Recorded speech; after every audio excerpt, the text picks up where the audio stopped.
You are listening to Roots and Rise with Kels and Madi. Rooted in wisdom, rising together.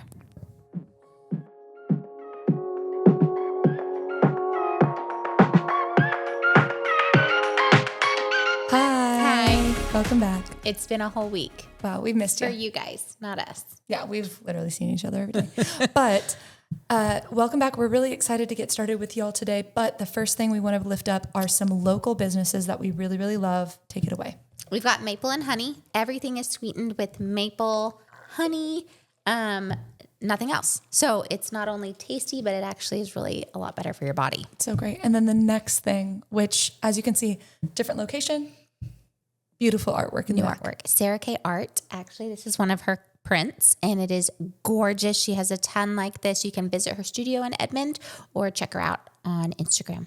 Okay, so today we're going to dive in right away to a topic that I think is really prevalent, something that a lot of people want to discuss. A lot of questions came in about this. I think that we're just ready to dive in because we've got a lot of stories to tell you. So today we are going to talk about boundaries. It's definitely, you've heard the word. You've heard this word about probably 10 times this week. Probably. It's a buzzword right People now. like to talk about it, but there's a definition that you just found. Yeah. I think Okay. is And good. it's so good. Psychological boundaries are the limits that define where you end and another person begins. I love that. I do too. Get outta Gives me a here. really good visual too. Read it again. This is great. Psychological boundaries are the limits that define where you end and another person begins. They help you differentiate between your thoughts, feelings, and actions and those of others. And what I immediately think about is visualizing. Mm-hmm. Some people you can be your fullest, biggest self around. Yes. And it feels fine and comfortable and safe. And other people, you kind of have to reel it in because there's not that level of trust there.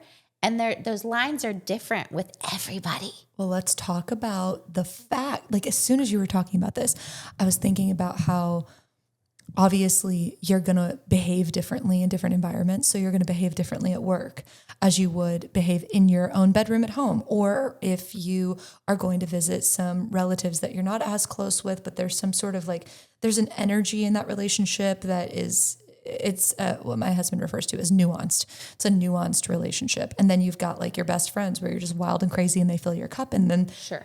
There's just different levels to all of that. Absolutely. But then you keep your own personal boundary in each of those situations. Mm-hmm. But there was a time when no one was talking about this. No one had a word for this. No. Honestly, I think we've just now gotten comfortable with it and people aren't making fun of it as much. You know why I think that is? Tell. I think it's because women are really kind of coming more into their own. Yeah. And we talk about emotional things more. And we also have to put up more boundaries. Yes. So now that we are realizing we're allowed to and we should be, it's a hot topic. Well, because, okay, I'm not going to go on an entire tangent. I mean, I might, but there was something that I was thinking about this past week of how did women in the 1920s do life? They didn't. They were told what to do. I want to, I think that is something that is truly not, it's hard to like wrap my mind around it. And I do not take for granted even one moment the luxury and the privilege it is to live in this time when there are freedoms that otherwise we do not have any sort of idea of what it was like to live without those types of freedoms. We have no idea what that was like. But thanks to Dr. Henry Cloud, who wrote the book, Boundaries, we now have a lot of definitions for moving forward in a healthy way. Yes, absolutely. So I'm going to ask you a question. Please do. Because we wrote some questions that I think sort of, if you're not familiar with this term or if you've heard about it, but you haven't really had like an in-depth discussion, I think let's just like kind of dip our toes in that pond. Yeah. Well, So how do I know when I need to set a boundary? I think anytime you're feeling uncomfortable or questionable, you're needing to set a boundary. I'm going to take that back. you always need to set a boundary. Your boundary could be really big and like, oh, I'm not fazed by much. I'm an open book. Or it could be very small. I feel uncomfortable when people act this way around me or talk to me like this or whatever. And it all has to do with life experience that shapes our boundaries, personality, right?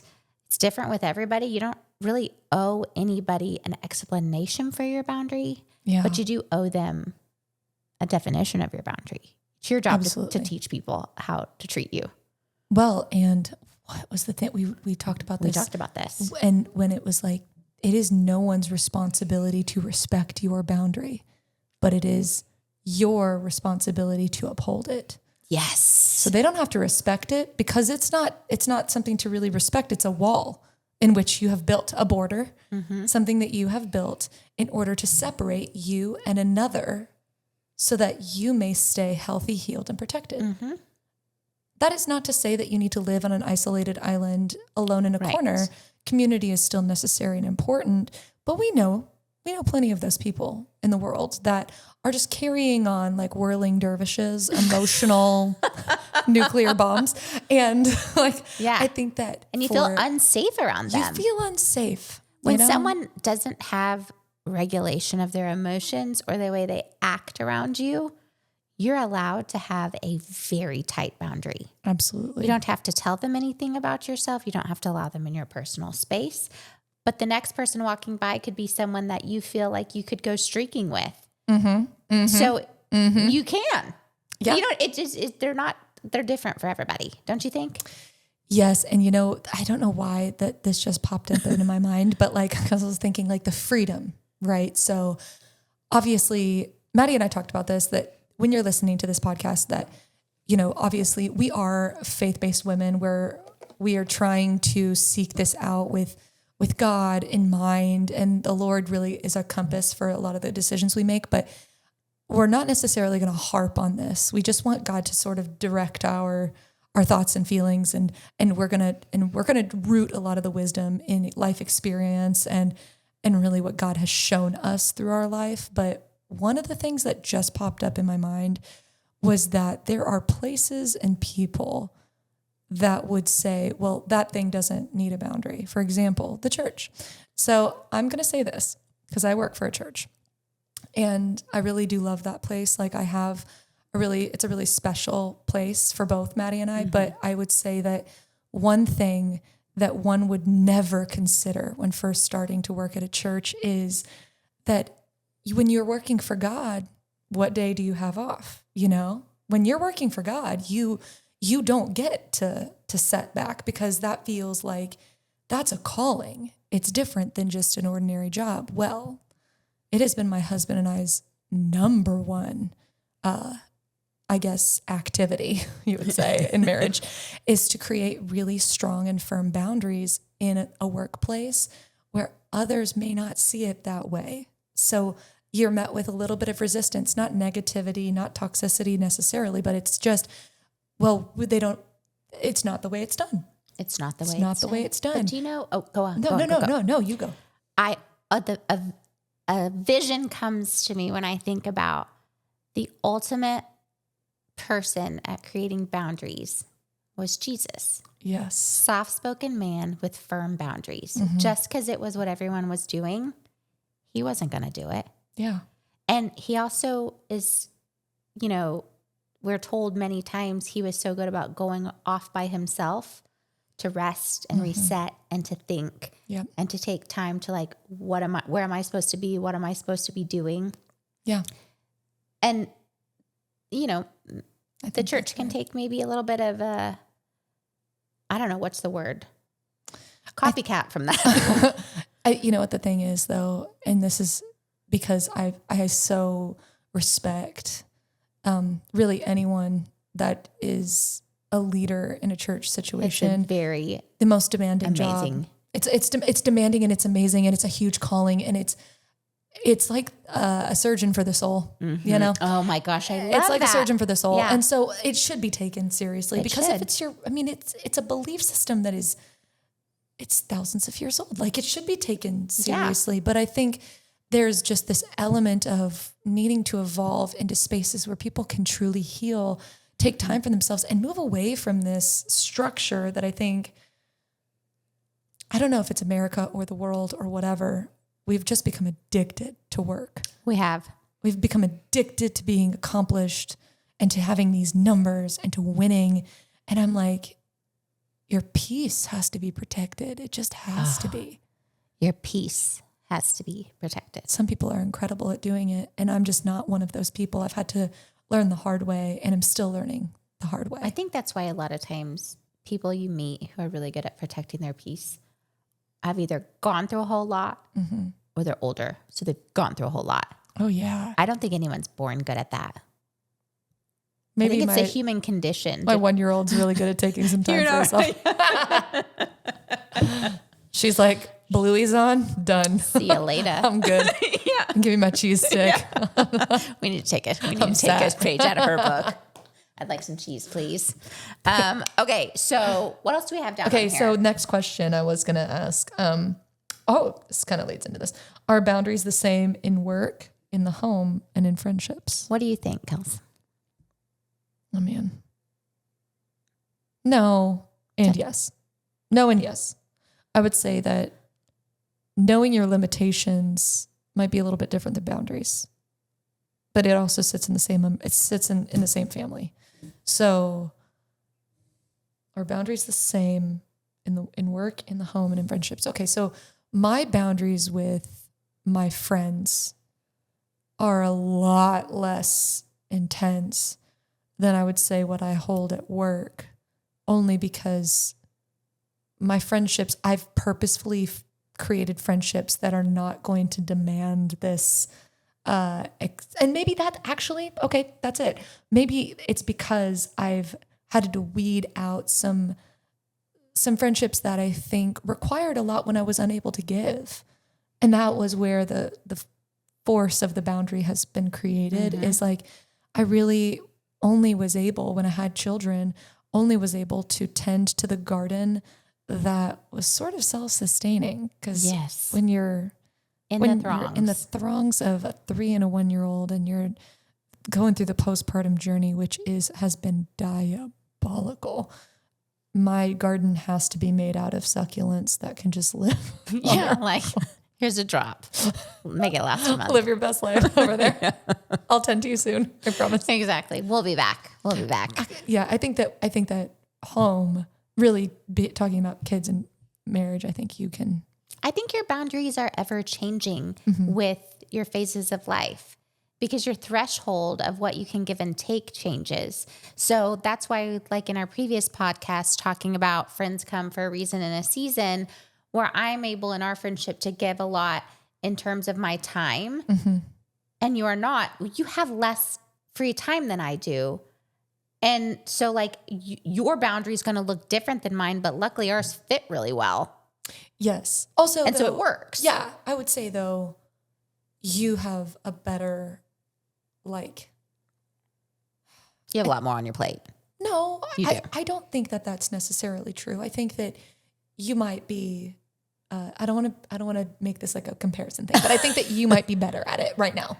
Like you might have gotten the flow of I'm in parenting. the flow. I'm in the flow. Yes. It's not new. It's not new news to me. And like, quite frankly, I am still trying to figure out the balance of medication for me, because like had a literal appointment with my psychiatrist this morning, and she was like, I hate these meds for you. Actually, I don't like the way that they're behaving in your system.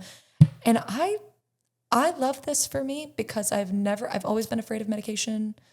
But I love that I'm able to start exploring how to find the best version of myself so that I can continue to enact. It is good boundaries. Amazing. I'm proud of you. Thanks. That's incredible. I'm proud of you. And I'm proud of me. You've Hashtag influenced. Prozac. Hey, this is another thing. Women of faith, let's not ever be ashamed. Not ever put shame on Absolutely being not. our best. I do not understand when people are like, oh, don't speak on that. Why? When somebody could be really struggling with their mental health, and respectfully, you know what prayer has done for me? Prayer has led me to my psychiatrist. Prayer led me to my therapist. She's an answered prayer. Prayer led me to journaling and realizing that my thoughts were so ever changing day to day that I was like, something's off. That's where I'm like, God, I love that story of where God sends the guy who's drowning. He sends him a boat. He sends him a ship, a plane. He sends him the ambulance or whatever. He sends him like all these things. Him all these tools. And then he drowns and then he's like, goes to heaven. survive. He's like, why didn't you save me? And he's like, because I sent you these sent people. you. And that's I think our truest belief and our reason for this podcast, right? Is we don't know it all. We are not the most devout Christians. We live it every day, but I would feel imposter syndrome being like, I'm a leader in that field. Absolutely not. But I think he uses every single person. The messiest people. Because why else are we attracted to that mess of a person? Like, he's like, look. I mean, if you don't want to talk about it, why do you want to listen about it so bad? what's up? What's up? What's up with that? Okay, I want to hear though about you creating boundaries in the home. Okay. I want to hear about that. Okay. And lean into your mic because I want to hear more of your- Okay. there Yeah, you go. I'm so bad about. It's okay. She's our actress. No, I just like your voice. I just Okay. want to hear your voice. Boundaries in the home. I could write a book on all the lessons and books that I've read on this. So it all starts with my marriage. We were married young. I feel like I grew up a lot faster than my spouse. He will own that. I will not ever say anything that he wouldn't be comfortable with me sharing. And I had to learn first a lot of boundaries with my marriage, which then translated into boundaries with my children. Mm-hmm. So we had 2 children before I even knew what boundaries were, before I knew what being codependent was, and before I knew how to implement any type of boundary. It would have made me shrivel up and go to a corner to think about ever having boundaries with anybody. Yeah. When you said like no is a complete sentence. You guys. This is a story she'll share with you, but the thought of me saying no to someone and not giving like a valid, like I'm so sorry. Like, Yeah, it's just not going to happen. Sorry. Nowadays I'd just be like, no, you can infer I have too much going on. No, I don't want to do that. I have 4 children, so step aside. But previous life, I would have just, they're going to hate me. They're going to hate me. Yeah. And even with my husband, even though we were on 2 different wavelengths, we really didn't like each other very much. I still wanted him to think I was like the best wife, the nicest. I wanted to almost, what is it called when you feel sorry for yourself and you try to be the best? Like, what is it called? Martyrdom. I was martyring myself every day of our lives.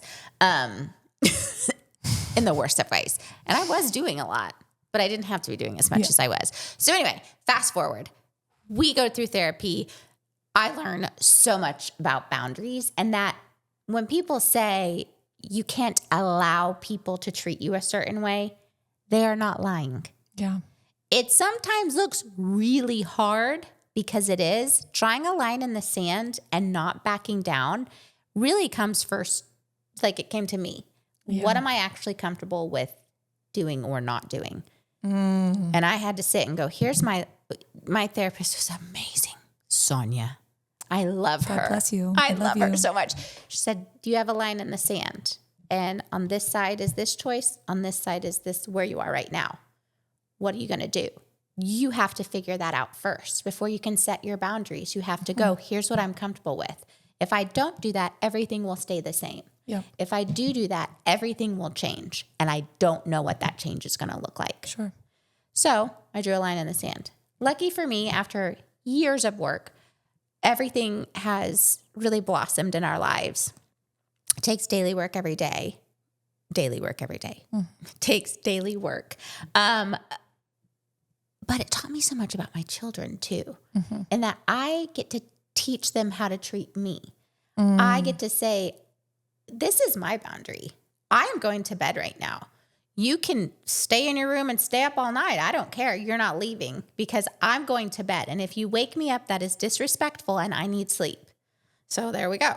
That's not as easy as it sounds with like little bitty kids who don't have reasoning, but just with anything, like don't treat our home that way. Yeah. Do not treat our home that way. That is disrespectful. That is a boundary of mine. Your father works very hard. I work very hard. Don't disrespect us like that. And if you do, you're going to go to timeout. And if they do, they go to timeout. That's your boundary. Yeah. We're not going to play around here. But also you're teaching them how to establish boundaries for themselves because Yes. you're doing it. You're leading by example. I just say, I don't like how it feels when you treat me that way. I don't like how it feels when you speak to me that way. I will not allow you to speak to me that way. Yeah. Big thing I like to say to my kids. Yeah. I will not allow you to speak to me that way because I love myself too much. Absolutely. Because I have 4 daughters. Yeah. You better believe I'll be beaming with pride when I hear one of them go, do not speak to me that way. I love myself too much. I'm sorry, but this is literally the reason I'm around you all the time is because I have 2 daughters and I'm like, they're going to learn that. Well, and also what I hear you saying too, when you're drawing the line in the sand, all the word, I did this exercise with my therapist, shout out Summer, love you. Was Sonia and Summer. cuties, the SS. But it's the SS therapy. SOS. Love you ladies. But the biggest thing was that we came up with like, what do you value? What are your values? This. Coming up with your top 5 values and then being like, oh, no wonder I'm raging and so pissed off all the time because my number one value that I actually value is family and I don't see them ever. Yes. Well, there you go. That's why I'm resentful. I think that not enough of us sit down and go, here's what I value most in the world. Yeah. How can I make sure the life I'm living reflects that? Mm-hmm. And then you have this whole blueprint in front of you. Well, what's the right thing? Well, why can't I get this right? Well, look at your values. Yes. What are you leaning into first? What are you allowing in that you don't actually want in your boundaries? Also, too, because I think that I hope that this sort of corroborates and makes sense. But I was thinking about this past week, a young person, a college student, came to me and was complaining that their roommate was establishing boundaries that were not actually boundaries. They were just rules to make themselves feel comfortable. Right. And they were not like really they were not a true boundary. They were just like stipulations or something. I don't really know. Power trip. Maybe a power trip. Yeah. Or maybe just needing control when they're feeling out of control. All this to say, there are ways that boundaries, I think, stay healthy. Yeah. And this is why Maddie and I are never, ever, ever going to stop like just preaching the good news about therapy. Oh my gosh, because right? it's like, it'll teach you the difference. Like a boundary is like, no, I will not allow you to call me at 9 p.m.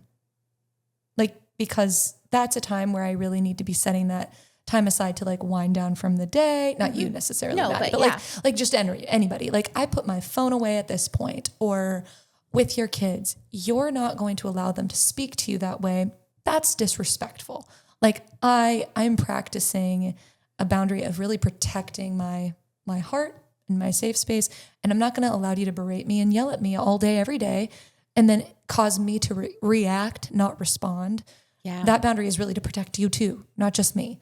And our relationship. yeah. And like a boundary that I think Hunter and I have is, and we're working the kinks out of this, but because we were raised in a lot of trauma and a lot of like our parents were a little messy, so to speak, I think that we over communicate.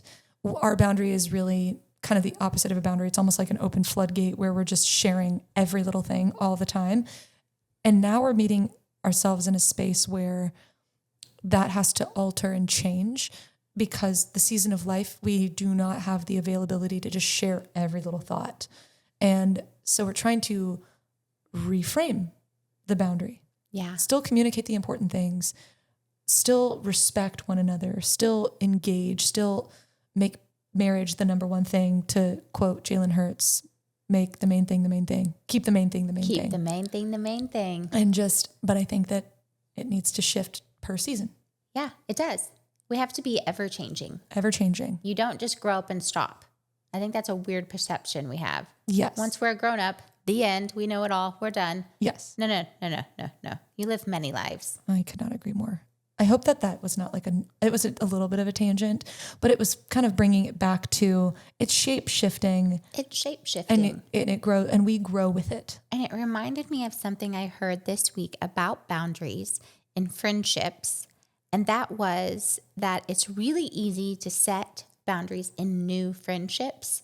Oftentimes we start new friendships by trying to please and woo and get people to like us. But instead, that's a great opportunity to seamlessly set boundaries. Like if you want a friend that FaceTimes you a lot, start FaceTiming them at the beginning of your friendship. And then you're like, oh, that's my friend who I FaceTime with all the time. Mm-hmm. Or if you don't want to talk on the phone past 9 or text past 9, don't answer till the next day. Mm-hmm. Those are just very little tedious things you can do, but you can kind of grasp it's really harder to change those things in an established relationship than it is to start new. Oh, it's 100% And it harder. reminds me too, like say you're dealing with friendships that are very, very toxic. It's almost like too much to go back and change. That is where sometimes you have to take a break or break up. Friendship breaks. Because you either got to go and you guys got to grow before you can come back together, or you got to go and you got to grow apart. Sometimes there's too much toxicity. Yeah. I think and those are boundaries. Those are boundaries. Yeah. And just, I think it's never too late to find out what your values are. It's never too late to figure out. Let's go on to the next thing. How can I make boundaries feel less uncomfortable when I'm implementing them? Isn't that so hard? But here's what it is. It's hard until it's not. It's like anything else. I will relate a lot of things to working out and movement because that's a huge passion of mine. And I find it to be really relatable mentally. The first time you go to the gym or a workout class, terrifying, horrific. Then you leave and you're like, bam, I loved this. I'm going to do it every day. This is awesome. And then you go for like 2 more weeks and you're like, I don't really want to do this anymore. This is not that fun. I'm not seeing that many good results. In fact, I hate getting up in the morning and I still don't have friends. You go for 3 months and you're like, my body is strong. I'm leading the class and I have deep friendships here. You just gotta do it, and you gotta stay consistent. When you know it's something that's good for you, you have to trust the process. Yes. And that sort of leads into the thing we were kind of talking about where there was this story about a girl once upon a time. I was in a Bible study. She was saying she was really fierce and kind of unmoving, unwavering. She was like, no is a full sentence. And it was the first time I'd heard it. Obviously, I'm sure most of you have already heard that sentiment and are like, that's old news. Well, for me, it's good to be reminded. It was good to be reminded of I had never really heard it before. It was the first time I'd ever heard somebody go, no is a full sentence. You could just say no. And there'd be a dead silence. And I was like, wow, that's amazing. I can't wait to do that. Never once in my life have I ever once been like, no. Never. Not even to my own kids. It's got to be a follow-up. And I think that really what that boils down to is a people pleaser. I'm a huge people pleaser, and really in people pleaser recovery, I think that there's other ways to reframe the word no. There are other ways to, when you're wanting that, you're saying like, just go into it, giving y'all some tools and ways to incorporate boundaries that aren't going to completely rip your skin off, but are going to start making it really relatively easy.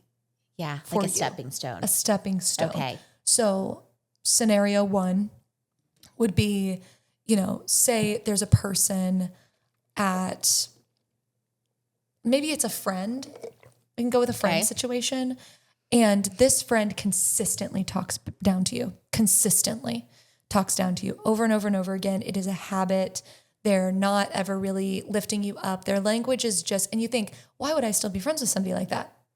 Come on, let's be honest with ourselves. Are. We all have been friends with a person. It's actually giving me cringy feelings thinking of confronting this. Yep, of course. Okay, so I'm excited to hear. Let's do it. I'm excited to hear. So here's the thing, because we Should we talked role about play? this. We'll role play. Okay. Yeah, we can try this. I don't know if this is going to. I don't know how to respond. You're going to respond in the appropriate boundary way. In the appropriate boundary. I don't know how. Okay. I'm going to own this. I don't know how. I could do it with my husband, my kids, but a friend come up to me and is rude. I would just be like, hey. Okay. So yeah. So I think a person that is in their that's really where they've established boundaries in other areas. Mm-hmm. They've been practicing it. They have a therapist that they're literally going to call right after this conversation. A situation where that would happen, where I would be being like, hey, so I texted you, wanted to get coffee because I really wanted to bring something up to you that I think this is going to feel a little uncomfy.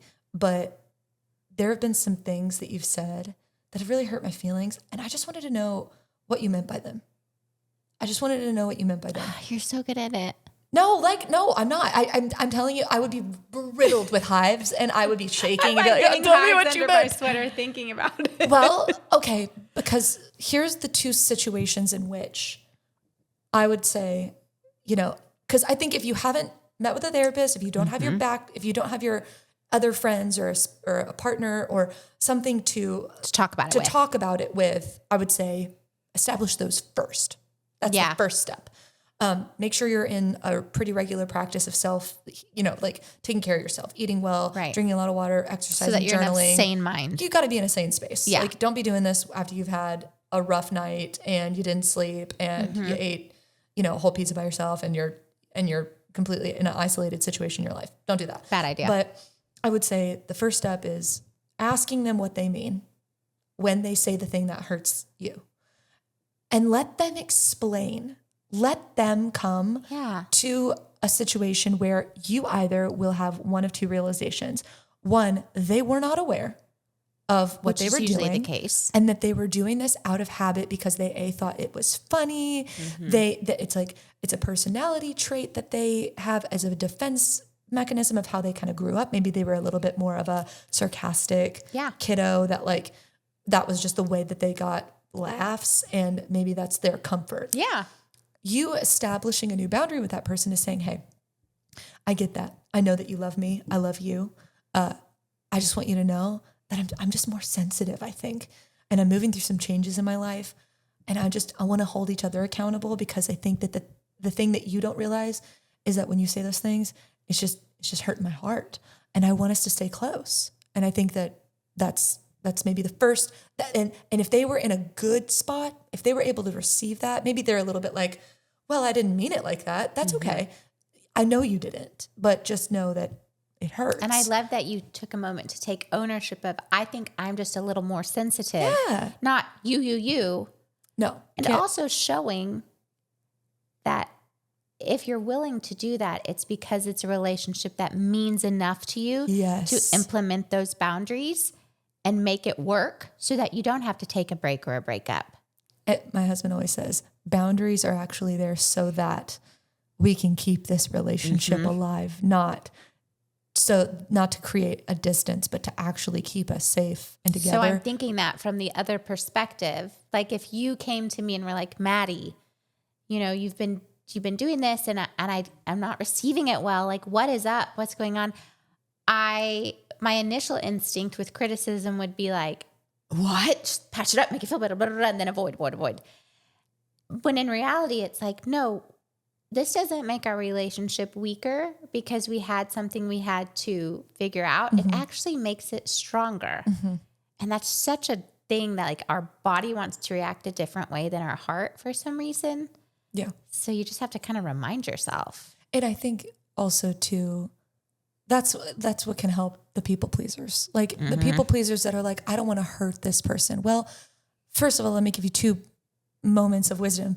Not that I'm wise, but that I've been given by other people is that, well, you're allowing yourself to be hurt. So really, what are you doing? Protecting this person from you actually being the one that's being caused pain? That doesn't make any sense. Like you're the one being caused pain by a person who is either unaware. Number one, if they're unaware, let's fix it. Yeah. Let's create some, like you said, let's create a bridge so that we can actually grow closer. Or, and this is where people, if you've got a fear of abandonment is what's going to attack this the most. Okay. But say you approach that conversation and that friend is like, I've never once done that to you and I'm not going to blah, blah, blah. And they become really defensive and they start attacking you. That is a sign that they are not ready to go there with you. That it is time to reevaluate, to create potentially an even thicker boundary, distance, space, because as you mentioned earlier, growing, you have to have some growth to either grow apart to come back together or grow apart to really go your separate ways. If you're afraid to have that conversation because you're afraid you will not have that friend anymore, you really do need to look a lot deeper at what you are allowing yourself to take on. Is this what you are worth? Is a friendship that is going to respond in a way that's not going to be loving and embracing and respectful, full of forgiveness and kindness and compassion? You all deserve that. Every single person. God gives us relationships to grow our faith, to try us, to strengthen us, to help us with our doubts, our needs, our shortcomings. That's what relationships should be doing. They should not be bringing out the worst side of you. They should be bringing out the best, which doesn't mean they're easy. It doesn't mean you just frolic hand in hand and that's a good relationship and you shouldn't have to have boundaries. And it's great because that's not human nature. We're all selfish inherently, but you're going to know if you're in alignment with who he wants you to be with, if you're able to grow each other and stay committed to the relationship and do things in a way that honors God and your morals and standards, as opposed to making you feel stressed, depleted, less than, etc. Absolutely. I could not agree more with all that. Yeah. All ties it back. Okay. Is there anything else that you want to divulge about boundaries in your life? I think I'll wrap mine synopsis on boundaries with, I used to view boundaries as something I could never do, something that certain people were good at and others were not, and that I took pride subconsciously in being well liked by everybody because I didn't have boundaries, because the ultimate for me was just everyone to like me. And then once I realized I didn't like myself enough, I really liked other people's opinion of me more than I liked myself. It was like, whoa, like, woof. All the mess that I find myself in is of my doing because I have not upheld myself to the standard that God has instilled in me as being created by him in his perfect image. Like, I'm not always wrong. I'm allowed to have an opinion. I'm allowed to stand up for what's good and right. I don't have to bond with friends over talking negatively about people. Yeah. I don't have to appease people's negative behavior so that they'll like me. Once I started doing that, it was very hard. However, not only have all my relationships either broken up or come back or started anew, they've blossomed. I feel like I am at a true point of alignment in my life as well as with my relationship with God. It is deep, it is true, it is vulnerable. And I just, it really all comes down to knowing what my boundaries are and actually sticking with them. Yeah. That's so good. So good. What about you? Okay. I feel like you have a basket of things you could pull from to give us some wisdom. No. I just think that there are so many different aspects to where boundaries can be incorporated. But I just want to encourage anybody listening to this that they don't need to feel overwhelmed by trying to establish them right away. Like we are in a space where we're always growing and changing. And I just think that inviting joy and peace into your life. And really, I mean, again, I think that when we're following God's calling for our life, the one thing I've always recognized is that when I'm following God's calling as opposed to my own, I've got a lot of peace about it. Yes. Got a lot of peace. It doesn't mean that it doesn't scare me sometimes. It doesn't mean that it's not always, there's some uncomfortable moments for sure. But there's a deep peace in knowing that it's the right thing, like you said, like making the right choice. And I think that we'll have probably some future episodes talking about, working alongside family members that are a little bit more challenging, because boundaries setting in when it comes to family, That's a whole episode. It's a whole episode. We can't even get into that right now, because I think that this is just a touch point on a huge umbrella of that touches everything. But if you're in a situation where you really are feeling helpless and there feels like a lack of control and you just don't know what to do, that the first thing I want to encourage you to do is, I want you to find a trusted person to talk to, somebody that you really trust, that you really respect and regard highly, and start communicating and seeing somebody else's perspective. Yes. And then to just pray, really go to God, lay it all the way down, and open those palms up and just say, like, I'm specific. I'm ready to receive what you have for me, because I need to give this up to you. I need to surrender this part up to you. So I would say there's going to be more episodes on this. And if you have specific boundary issues that you're dealing with, let us know. We're happy to touch on them. Or also, if you're needing help finding people to talk to, we can help you get hooked up with some good Christian counseling resources. That's one of our favorites. Oh, we love a Christian counselor. We do. We've gotten lucky though. We have well, I've had a bad experience with therapy, which I will touch on in another We'll have a whole thing about therapy too. I promise that. Firing your therapist. Oh, that's it. Literally, that's the episode. That's the episode. It's worth a whole episode. Done. Completed. Yeah. That's a boundary. That's a boundary. Hard one. Okay. All right. We look forward to talking to you again next week.